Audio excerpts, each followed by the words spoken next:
नमस्कार मित्रों, आशा है आप सभी अपने घर पर अपने परिवारजनों के साथ स्वस्थ एवं सुखी होंगे तथा इस लॉकडाउन के दौरान अपनी पढ़ाई में निरंतरता बनाए रखे होंगे। आज इस श्रृंखला में हम बात कर रहे हैं जनरल ज्योमेट्री वाले टॉपिक्स की। ये टॉपिक बेहद इंपॉर्टेंट है, लगभग हर कंपटीशन एग्जाम के हिसाब से, हर प्रतियोगिता परीक्षा के हिसाब से ये बेहद इंपॉर्टेंट टॉपिक है। जनरल ज्योमेट्री टॉपिक आपके पास रीट लेवल फर्स्ट में भी है, तो रीट लेवल सेकंड में भी है, तो पटवार में भी, या अन्य कई कंपटीशन एग्जाम्स हैं जिनमें आपके पास ये यूज होता है, यानी कि ये आपके एक तरीके से कॉमनली वाइड टॉपिक माना जा सकता है। इसके अंतर्गत समतलीय आकृतियां, इसके अंतर्गत बनने वाले कोण या समतलीय आकृतियों के अंतर्गत त्रिभुज, चतुर्भुज, वृत्त, इसी प्रकार की अन्य समतलीय आकृति के बारे में इसमें विस्तार से अध्ययन करेंगे। हमारे ये आपके पास जो पार्ट है इसको हम दो पार्ट में डिवाइड करेंगे। पहले में हम सरल रेखा और एंगल्स के बारे में ही विस्तार से चर्चा करेंगे, और सेकंड पार्ट में फिर हम समतलीय आकृतियां, विभिन्न समतलीय आकृतियां जो हैं जैसे त्रिभुज, वृत्त, चतुर्भुज, इनके आपके गुणधर्म, इनकी प्रॉपर्टीज और उन पर आधारित आपके पास जो विशेष आकृति हैं, विशेष प्रकार हैं, उनके बारे में अध्ययन करेंगे। तो आज हम बात कर रहे हैं सबसे पहले पार्ट की, जो कि स्ट्रेट लाइन एंड एंगल, सरल रेखा और कोण से रिलेटेड। यहां हम तो जनरल ज्योमेट्री के अंतर्गत आज हम बात कर रहे हैं स्ट्रेट लाइन एंड एंगल, सरल रेखा और कोणों के बारे में। तो इस पार्ट में हमारा सारा कंसंट्रेशन सरल रेखा और कोण पर रहेगा। सरल रेखा की बात करते हैं तो सरल रेखा में आपके पास हम बात करते हैं रेखाखंड, किरण एंड रेखा। ये तीन वर्ड हम यूज लेते हैं, रेखाखंड है, किरण है और रेखा है। तीनों वर्ड आपके पास बहुत अल्प अंतराल, ये डिफरेंस के साथ, बहुत कम डिफरेंस के साथ लगभग एक ही चीज को रिप्रेजेंट करता है। रेखाखंड आपके कोई भी दो बिंदुओं को मिलाने वाली न्यूनतम दूरी, इस न्यूनतम दूरी को आप नाम देते हैं रेखाखंड। रेखाखंड एक तरीके से दो स्थिर बिंदु, ये ए और बी दो यदि स्थिर बिंदु है तो दो स्थिर बिंदुओं के मध्य आने वाले जितने भी बिंदु हैं, इन बिंदुओं का समूह होता है। ए से बी के मध्य आने वाले सभी बिंदुओं को मिलाने पर जो आकृति प्राप्त होगी, ये आकृति आपके पास रेखाखंड है। रेखाखंड की विशेषता होती है कि रेखाखंड के दो स्थिर अंत बिंदु होते हैं, दो एंड पॉइंट्स होंगे, स्टेशनरी एंड पॉइंट्स, जैसे यहां एक पॉइंट ए और एक पॉइंट बी। रेखाखंड की विशेषता होगी कि इसकी लंबाई जो है नियत होगी, फिक्स होगी, मापी जा सकेगी, स्थिर होगी, नापी जा सकती है, मापन योग्य होगी। ए से बी के मध्य ये जो रेखाखंड है ए से बी का, इसकी लेंथ निश्चित होगी, जैसे 2 सेंटीमीटर या 5 सेंटीमीटर या 10 सेंटीमीटर या 12 सेंटीमीटर, ये लंबाई फिक्स है। दो स्थिर बिंदुओं के बीच में मापे जाने वाली दूरी है। इससे ए से बी के मध्य बिंदुओं की संख्या जो है अनंत होती है, यानी कि रेखाखंड पर पाए जाने वाले बिंदु जो है ये अनंत बिंदु होते हैं, कई बिंदु होते हैं। किरण की बात करते हैं तो रेखाखंड और किरण में बिल्कुल अल्प डिफरेंस है। यहां पर आपके पास दो स्थिर बिंदु थे, लेकिन यदि आपके पास स्थिर बिंदु केवल एक ही है और इसका दूसरा सिरा जो है ये अनंत की ओर अग्रसर है, यानी कि इसकी कोई सीमा नहीं है, तो फिर इस स्थिति में इसको आप नाम देते हैं किरण। तो किरण में आपके पास दो स्थिर बिंदु होने के बजाय केवल एक ही स्थिर बिंदु होगा,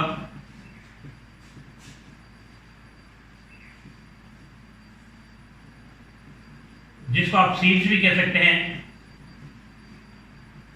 और दूसरी ओर से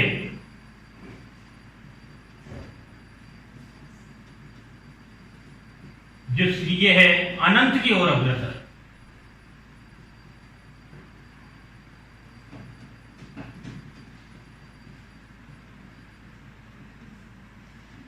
दूसरा सिरा अनंत पर है, इसलिए यहां आपके दोनों सिरे निश्चित थे, तो यहां लंबाई नियत थी, लेकिन यहां दूसरा सिरा अनंत पर है, इसलिए इसकी लंबाई नियत नहीं होती है, इसकी लंबाई अपरिमित होती है।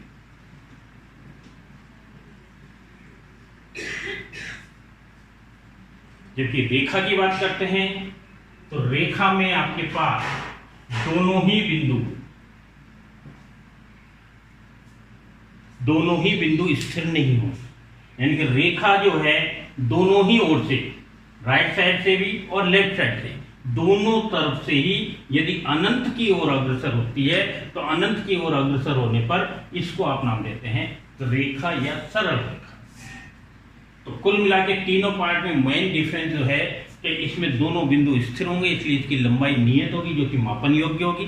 इसमें केवल एक स्थिर बिंदु होगा, दूसरा बिंदु अनंत की ओर अग्रसर होगा, और अनंत की ओर अग्रसर है, इसलिए इसकी एक ओर से नापी गई जो आपकी दूरी है ये अनंत होगी। इसका एक बिंदु फिक्स है, दूसरी ओर से आप जब नापेंगे दूरी तो ये दूरी अनंत आएगी।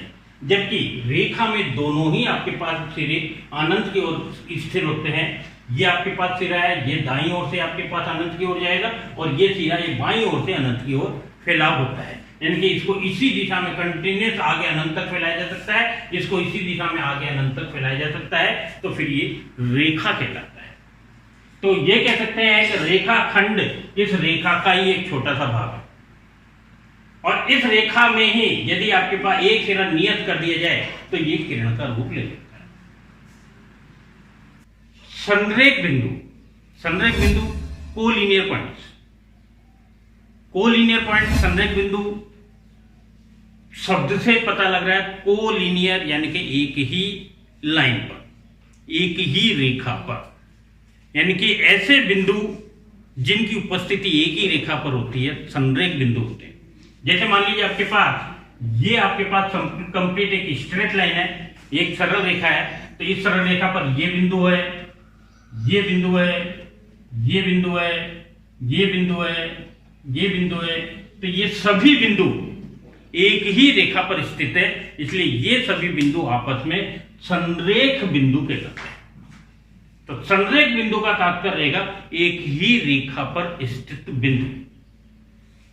और यदि मान लीजिए कोई बिंदु इस टाइप से है कि एक बिंदु ये, एक बिंदु ये, एक बिंदु ये, इस स्थिति में यहां पर कोई भी केवल एक ऐसी रेखा नहीं खींची जा सकती जिससे तीनों बिंदु एक साथ गुजरते हो।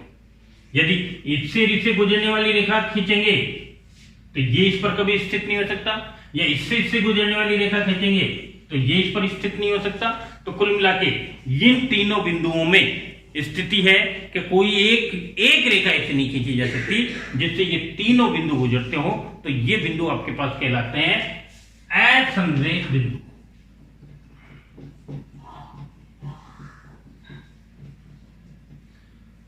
ऐसे बिंदु जिनसे गुजरने वाली एक सरल रेखा खींची जा सकती हो, ऐसे बिंदु जो एक ही रेखा पर स्थित हैं, वो संरेख बिंदु होते हैं, कोलिनियर पॉइंट्स होते हैं। और जिनसे गुजरने वाली आपके पास केवल एक रेखा नहीं खींची जा सकती, जो एक ही रेखा पर स्थित नहीं है, तो फिर ये आपके पास नॉन कोलिनियर पॉइंट्स होते हैं, असंरेखीय बिंदु होते हैं।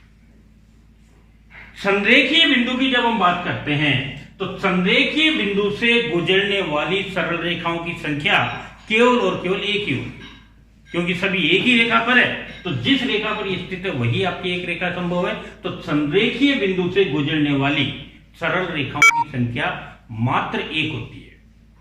लेकिन यदि बिंदु संरेख नहीं है, असंरेख है, और फिर इन असंरेख बिंदुओं से गुजरने वाली सरल रेखाओं की संख्या की बात करें तो n असंरेख बिंदुओं से गुजरने वाली सरल रेखाओं की संख्या की यदि बात करते हैं तो n असंरेख बिंदुओं से गुजरने वाली सरल रेखाओं की संख्या n - n × n - 1/2 होती है। एन यहाँ पर बिंदुओं की संख्या है।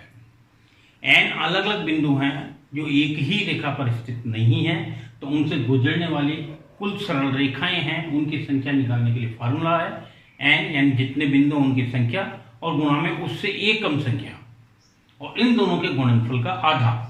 जैसे मान लीजिए आपके पास 3 बिंदु हैं, ये ए, ये बी, ये सी।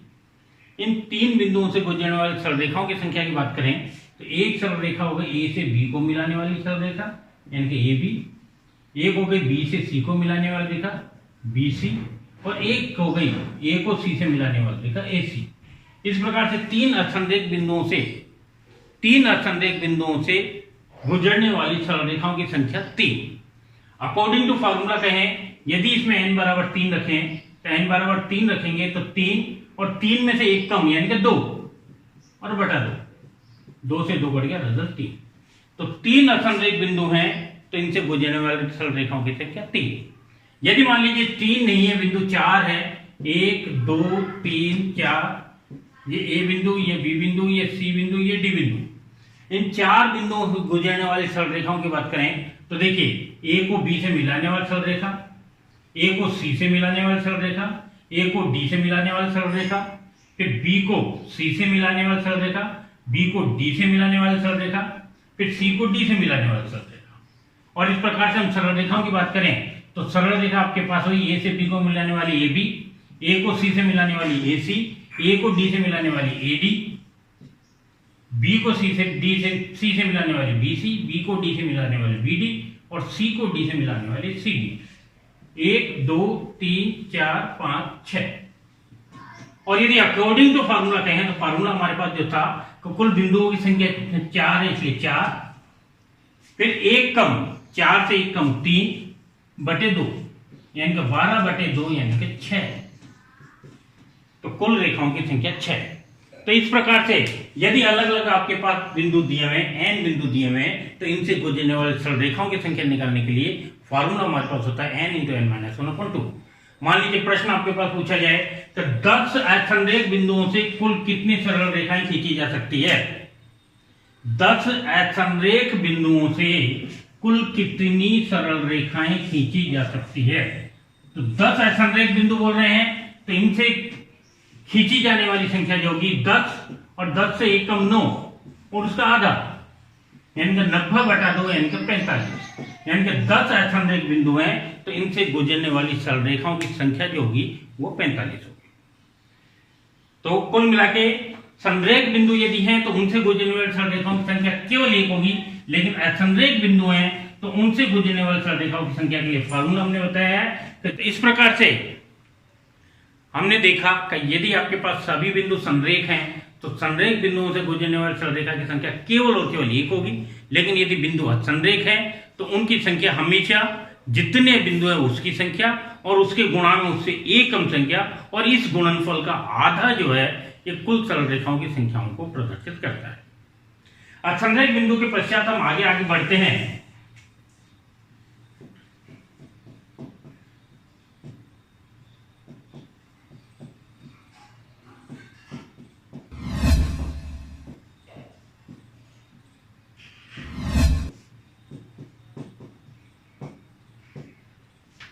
संगामी बिंदु और संगामी रेखाएं। संगामी यानी कि एक साथ गमन करने वाली, यानी कि एक ऐसा बिंदु जिससे 2 या 2 से अधिक रेखाएं गुजर रही हैं तो ऐसे बिंदु को संगामी बिंदु कहेंगे, और इन सभी रेखाओं को हम संगामी रेखाएं कहते हैं। जैसे उदाहरण के तौर पे मान लीजिए आपके पास ये है, एक रेखा आपने नाम दिया है ए बी, दूसरी रेखा आपने नाम दी सी डी, तीसरी रेखा आपने नाम दी ई एफ, और ये सभी रेखाएं, रेखा ए बी, रेखा सी डी, रेखा ई एफ, ये सभी रेखाएं एक बिंदु से गुजर रही हैं, बिंदु ओ से। तो इस स्थिति में ये बिंदु ओ जो है ये संगामी बिंदु कहलाएगा, जबकि ये रेखाएं, रेखा ए बी, रेखा सी डी, रेखा ई एफ, ये रेखाएं संगामी रेखाएं कहलाती है। तो कुल मिला के ऐसी रेखाएं, 2 या 2 से अधिक ऐसी रेखाएं जो एक ही बिंदु से गुजरती हैं, ऐसी रेखाओं को संगामी रेखाएं कहेंगे। और जिस कॉमन बिंदु से, जिस उभयनिष्ठ बिंदु से ये रेखाएं गुजरती हैं, ये बिंदु संगामी बिंदु, ये बिंदु संगामी बिंदु।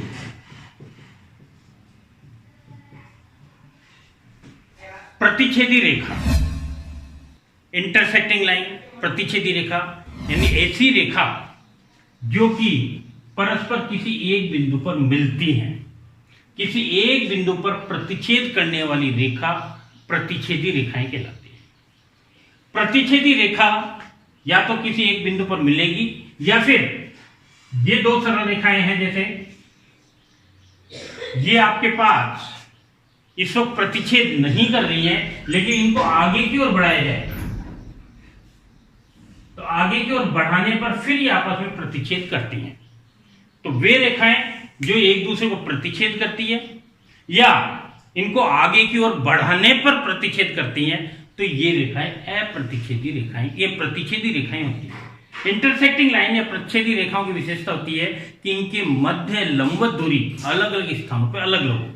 यानी कि यहां से आप इन दोनों के मध्य दूरी नापेंगे तो ये दूरी अलग आएगी, यहां नापेंगे तो ये अलग आएगी, यहां नापेंगे ये अलग आएगी। यानी कि प्रतिच्छेदी रेखाओं के मध्य की दूरी अलग अलग स्थानों पर अलग अलग होगी, और अलग अलग होते होते प्रतिच्छेद बिंदु पर इसकी दूरी 0 हो जाती है। प्रतिच्छेदी बिंदु पर मिलकर ये रेखा ये दूरी 0 हो जाती है। जबकि अप्रतिच्छेदी रेखा यानी कि जो रेखाएं आपस में कभी भी एक दूसरे को नहीं काटती है, ऐसी रेखाएं जो कभी भी एक दूसरे को नहीं मिलती हैं, ऐसी रेखाओं को अप्रतिच्छेदी रेखा कहते हैं। या ऐसी रेखाओं को हम समांतर रेखा भी नाम देते हैं।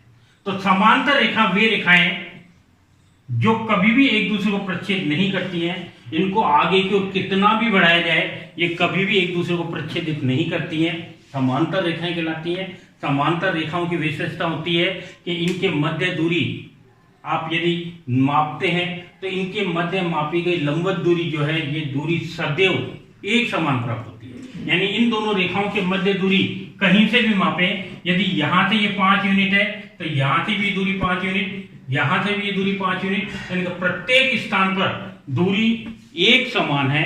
तो ऐसी रेखाएं आपके पास अप्रतिच्छेदी रेखा या फिर नाम दे दें हम समांतर रेखा कहलाती है। समांतर रेखाओं की विशेषता होगी कि इनके मध्य दूरी जो है ये सदैव एक समान रहती है। जैसे आपके रेल की पटरी होती है, रेल की दोनों पटरियां सदैव एक दूसरे के समांतर होती है। रेल की पटरियां कभी भी आपस में जाके कहीं नहीं मिलती हैं आपस में, या हमेशा एक दूसरे के समांतर रहती है, उनके मध्य दूरी सदैव नियत बनी रहती है। तो ये आपके समांतर रेखाएं कहलाती है। और यदि आपके पास रेखाएं हैं किसी बिंदु पर मिल रही हैं, प्रतिच्छेद कर रही हैं, या फिर मिल नहीं रही हैं लेकिन इनको आगे की ओर बढ़ाते हैं, आगे की ओर बढ़ाने के पश्चात ही आपस में प्रतिच्छेद करती हैं, तो ऐसी रेखाएं प्रतिच्छेदी रेखाएं। इन प्रतिच्छेदी रेखाओं की विशेषता बताई कि इनके मध्य दूरी यदि आप मेजरमेंट करेंगे, मध्य दूरी नापेंगे तो अलग अलग स्थानों पर अलग अलग दूरी प्राप्त होगी। यदि आपके पास एक दूरी आपके पास स्थान पर मान लीजिए ये दो रेखाएं हैं और इन दोनों रेखाओं के बीच की दूरी यहाँ पर आपके पास 3 यूनिट है, जबकि यहाँ आते आते आपके पास इन दोनों के बीच की दूरी 2 यूनिट हो गई। यानी कि इनके बीच की दूरी यदि परिवर्तित हो रही है तो इस स्थिति में कंपलसरी है कि जैसे जैसे इसको आगे की ओर बढ़ाएंगे इनके मध्य दूरी लगातार घटती जाएगी, और घटते घटते एक स्थिति ऐसी आएगी कि ये जाके आपस में एक दूसरे को किसी बिंदु पर मिलेंगी, तो ये रेखाएं आपकी प्रतिच्छेदी रेखाएं कहलाती हैं। तो समांतर रेखा और प्रतिच्छेदी रेखा और अप्रतिच्छेदी रेखा, जिसको आप समांतर रेखा इनके पैरेलल लाइन भी नाम देते हैं। तो पैरेलल लाइन आपके पास अप्रतिच्छेदी रेखा होती है, नॉन इंटरसेक्टिंग लाइन होती है, यानी कि ये कभी भी एक दूसरे को इंटरसेक्ट नहीं करती है, प्रतिच्छेद नहीं करती। समांतर रेखाएं यदि आपके पास दी हैं तो समांतर रेखा में तिर्यक छेदी रेखा, यदि आपके पास कोई दो अलग अलग रेखाएं हैं और इन रेखाओं को एक तीसरी रेखा, इन दो रेखाओं को ये तीसरी रेखा अलग अलग बिंदुओं पर मिलती है, तो ये रेखा आपके पास कहलाती है तिर्यक छेदी रेखा। दो रेखाएं हैं, एक रेखा आपके पास AB हो गई, दूसरी रेखा CD हो गई, और इन दोनों रेखाओं को ये तीसरी रेखा,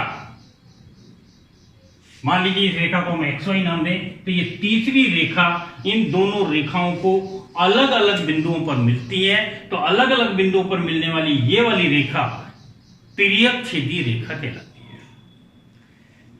तिर्यक छेदी रेखा, यदि आपके पास ये दोनों रेखाएं आपस में समांतर हैं, ये दो रेखा ए बी और सी डी यदि परस्पर समांतर हैं, तो इस स्थिति में ये तिर्यक छेदी रेखा, इस तिर्यक छेदी रेखा की विशेषता रहेगी कि ये तिर्यक छेदी रेखा जो है दो से अधिक समांतर रेखाओं के लिए समान अनुपात में अंतखंड प्रतिच्छेद करती है।